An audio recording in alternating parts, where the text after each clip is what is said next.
História perante a um trabalho. O carnavalesco é o que hermana todo o projeto, né?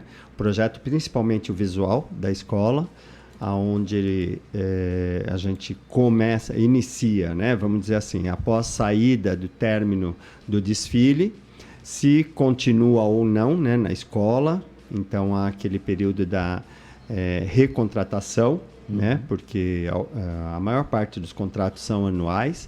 Então, termina um contrato, aí pode-se acontecer de continuar o trabalho.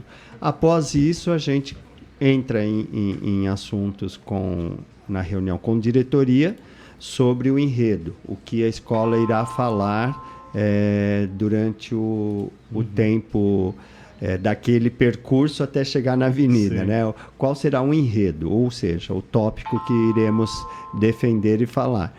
E dentro disso, após ter, às vezes, por várias vezes, né, lógico, a diretoria às vezes pergunta se tem indicações de enredo, e a gente, lógico que carnavalesco sempre tem um leque de enredos, mas hoje, lógico, o que pesa seriam enredos patrocinados para ajudar no conteúdo financeiro da escola, né? Porque hoje o carnaval é muito caro para se fazer, e aí acaba pesando um pouco, né, professor Nando?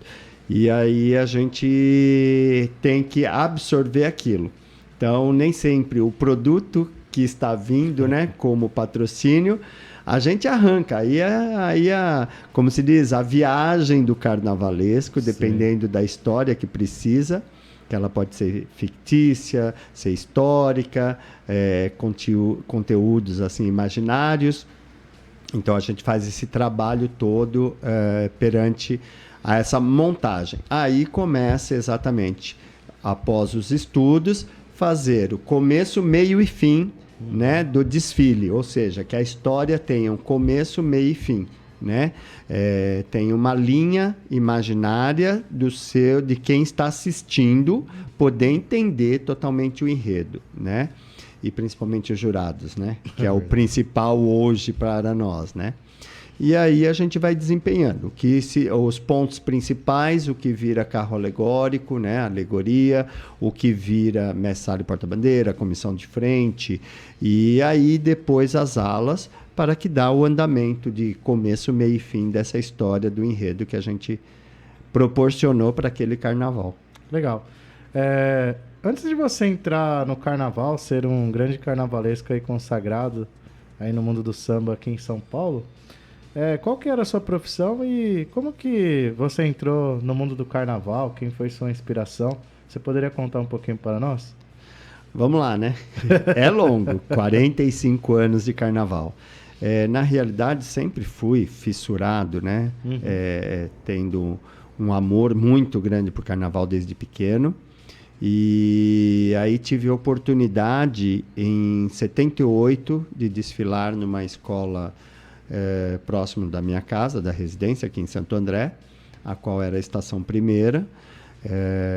E aí fui andando perante a isso até chegar em 85, quando eu assinei o meu primeiro carnaval, por sinal, pela Estação Primeira, né?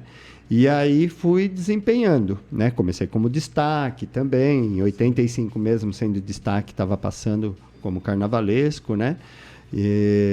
Era uma comissão de carnaval, mas aí já era uma experiência de desenhar, de montar um alinhamento, né? Por sinal, fomos campeões nesse ano. E aí, em 86 para 87, eu recebo o convite de uma grande amiga minha de São Caetano, que por sinal era presidente de uma escola de samba de São Caetano e porta-bandeira em Mauá.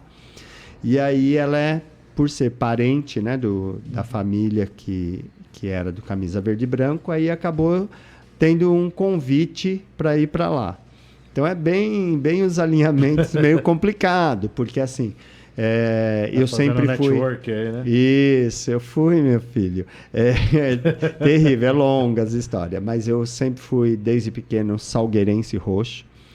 E aí vivia desde pequeno essa ideologia de Salgueiro, Salgueiro, Salgueiro. O Rio sempre tinha, né? Apesar de São Paulo, vai, e camisa verde e branco, rosas de ouro e tudo mais. Aqui em São Paulo eu tinha um pouquinho de axé pelo rosas de ouro. Mas a partir do momento que eu adentrei dentro do camisa verde e branco, eu acabei pegando uma paixão por aquela escola, né? De vivenciar tudo aquilo, né? Entrar no desfile. Então, que o meu primeiro desfile foi pela Tiradentes, isso falando dentro de São Paulo, né? Certo. Em 88, com Boa Noite São Paulo, um grande enredo maravilhoso. Ficamos em segundo lugar, infelizmente, mas com um grande enredo tocado até hoje, né? E aí foi adentrando, mas eu chego no Salgueiro eu chego para visitar, que foi a primeira escola de samba que eu conheci no Salgueiro, através de contatos. Antigamente não tinha internet, essas coisas, né? Sim. Então a gente era por contas de telefonia, né, e tudo mais. Consegui o telefone da Secretaria do Salgueiro, a qual quem me atendeu, a primeira a me atender foi a Aide. Ela era presidente da ala dos compositores, amiga pessoal do seu Miro, né? Que era o presidente patrono da escola. E aí, então, ela me abraçou, viu como um grande, né, sonhador, um grande amante do Salgueiro. E aí hoje, né, eu trato ela não, que hoje, infelizmente, ela é falecida. Mas ela se tornou uma grande madrinha para mim, porque foi ela que me levou para o Salgueiro, me recepcionou no Salgueiro, ela que fez tudo por mim no Salgueiro, a qual eu tinha até grande acesso com o seu Miro. Seu Miro começou a me tratar como o menino dele, um grande filho, né? Abraçou também. E isso é importante para a gente quando a gente começa na carreira, como ser amante, né, do carnaval.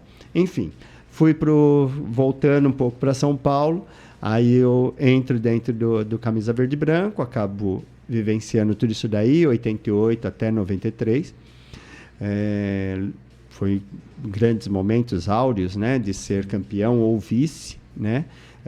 Naquela época existia uma rivalidade maior de escolas de samba, então quem era camisa não entrava assim lá no Bexiga, pode dizer, né? Mas era bandeiras, né?